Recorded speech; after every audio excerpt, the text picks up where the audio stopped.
सत्संगत जी, प्यार से कहना धन निरंकार जी। झारखंड और बिहार के इस समागम के ये दूसरे दिवस भी, जहाँ सभी ने एकत्व की बात करी, एक प्यार से खुद को संवार के, खुद प्यार बन के, फिर संसार में प्यार स्वयं ही वो बढ़ता जाए। अपने मन से ये विकारों को दूर करके सिर्फ अच्छाइयों को बसाना है। एक दूसरे के आंसू पोंछने का काम, ना कि आंसू दर्द देने का। अपने जीवन को उस तरह से पूरी तरह का ये पल पल का सदुपयोग किया जाए। हर पल में इस निराकार दातार को शामिल करके एहसास में जिया जाए। जैसे कोई भी चीज़ है, अगर उससे हम परिचित नहीं हैं तो सिर्फ उसकी एक डिस्क्रिप्शन या परिभाषा जान लें तो भी वो चीज़ इतनी समझ नहीं आती। पर जो कोई अगर उस चीज़ को बिल्कुल साक्षात कर दे तो वो पूरी तरह से पता लग जाता है। उसी प्रकार चाहे अनेकों नामों से इस परमात्मा का नाम लिया जा रहा है और परिभाषाएं भी कि हमेशा ये कायम दायम रहने वाला, ना घटता है, ना बढ़ता है, ना जलता है, ना कटता है। ये पहले भी जैसा था, आज भी ऐसा, और हमेशा सृष्टि खत्म होने पे भी।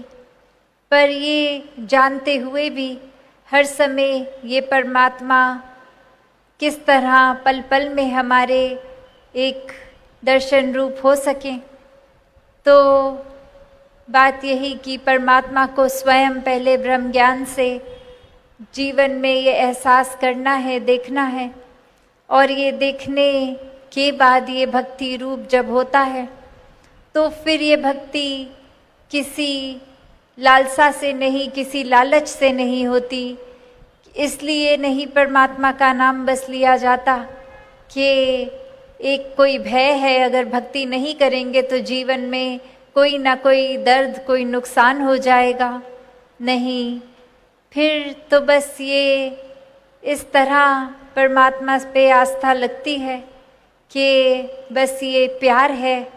परमात्मा ने अगर पूरी सृष्टि में, पूरे ब्रह्मांड में, कण कण में ये प्यार बसा दिया और वही प्यार हम अपने अंदर ले रहे हैं, परमात्मा से प्यार कर रहे हैं, तो और कोई वजह बचती ही नहीं।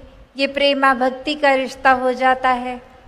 और सिर्फ वो भक्त और भगवान का ही नहीं, भक्त पूरे संसार से फिर वही रिश्ता बना के रखते हैं कि ये परमात्मा से जहाँ एकत्व भी और प्यार भी, तो फिर वो एकमिक होने वाली अवस्था पूरे संसार के लिए फिर वही भाई कन्हैया वाले भाव कि कोई अपना कोई पराया नहीं। जब उस समय भी एक लड़ाई का मैदान, और उसके बाद वो जब रेस्ट पीरियड शुरू, तो वो नहीं देखा गया कि कौन सी सेना अपनी, कौन सी दूसरे की।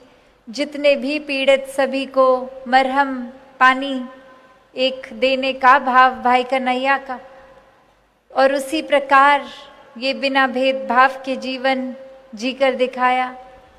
वैसे ही अगर हम अपने जीवन में भी देखें कि जहाँ अगर हर कोई वाकई ही हम परमात्मा का अंश हर एक में देख रहे हैं, तो ये नफ़रत नहीं होगी, ये जाति पाति, ये पहनावा, भाषा, रंग, नस्ल, किसी वजह से भी कोई हमसे फ़र्क नहीं लगेगा हमें, क्योंकि हर एक में ही परमात्मा है। फिर ये सेवा भाव ठीक उसी प्रकार हर एक के लिए भी होती जाएगी। एक दूसरे को अगर कोई किसी वजह से किसी से नफरत भी कर रहा है तो संत हमेशा उसको यही समझाते आए हैं कि ये अपना ही अक्स सामने वाले में, क्योंकि परमात्मा तो एक बराबर सभी में है, तो कोई छोटा और कोई बड़ा फिर कैसे हो सकता है।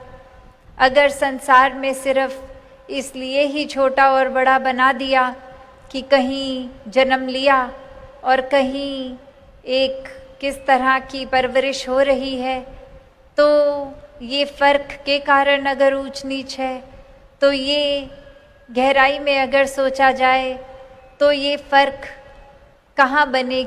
ये कि परमात्मा ने तो पूरी धरती जब बनाई एक बराबर उसमें इंसानों को डाला और इंसानों ने फिर धरती पे वो एक बॉर्डर बना दिए, एक दायरे बना दिए और फिर देश अलग अलग बनकर देशों में भी अलग अलग बॉर्डर। तो किस प्रकार ये फ़र्क तो इंसान ने ही डाले हैं। जैसे परमात्मा ने तो सूर्य बना दिया, सूर्य की किरणें हर एक तक एक बराबर ही पहुंचती हैं, वो फ़र्क नहीं करती कि कोई कैसा है कोई कैसा है, या सिर्फ किसी श्रेष्ठ प्रकार के ही इंसान है तो उन्हीं पे किरणें बरसेंगी और किसी पे नहीं।